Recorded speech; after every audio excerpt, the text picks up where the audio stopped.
Now that the Knicks have Jalen Brunson and Karl-Anthony Towns, you better believe they'll have no trouble scoring. And with wings like Mikal Bridges, OG Anunoby, and Josh Hart on the roster, there's no doubt that they'll be competitive on the defensive end as well. It wouldn't be a stretch to say that the Knicks have cemented themselves as contenders to come out of the East this season. The roster's looking pretty deep right now.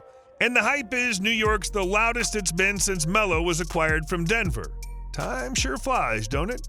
But despite the Knicks getting so much attention, not enough people talk about Precious Achiuwa, who in our opinion is going to have a massive impact this season. And he's exactly the prototype that head coach Tom Thibodeau loves to build around. He's an athletic freak of nature who's relentless on the defensive end and on the offensive glass. Thibodeau's known to play a short rotation. He almost always has 7 or 8 guys that play the entire game. His philosophy revolves around having physical and tough defenders. In Chicago, he developed tough defenders like Joakim Noah, Jimmy Butler, and Luol Deng. And we think it's clear that the game plan is to use Achiuwa often and develop him into a very important role player for the Knicks. In fact, we think that Achiuwa could turn out to be the valuable piece that he's been expected to be for a number of years now. Maybe he's just a late bloomer. Precious Achiuwa only spent 1 season as a highly touted freshman at Memphis University. After that, the Nigerian-born and New York-raised small ball center got drafted in the first round by the Miami Heat. Pat Riley traded him to Masai Ujiri after his rookie season as a key piece in the trade to acquire Kyle Lowry.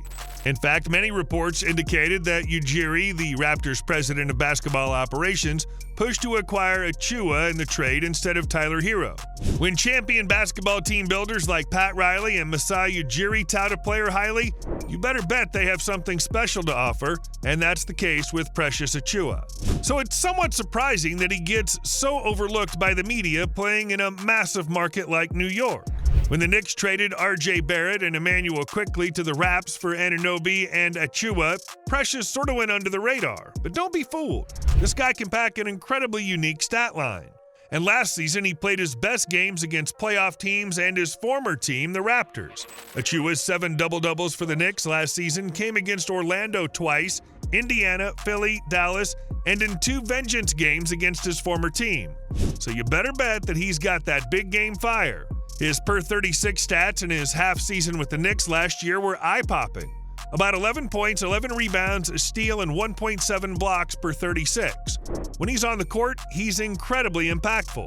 He also averages close to 2 assists per game through his career, showing a willingness to move it around.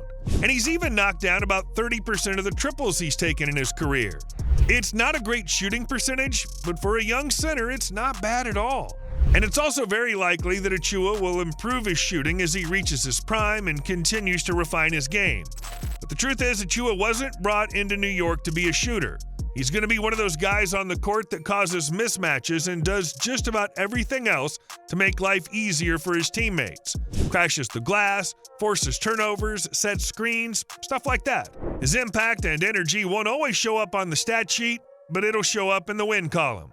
Every team needs some of those guys that make a positive impact without demanding shots.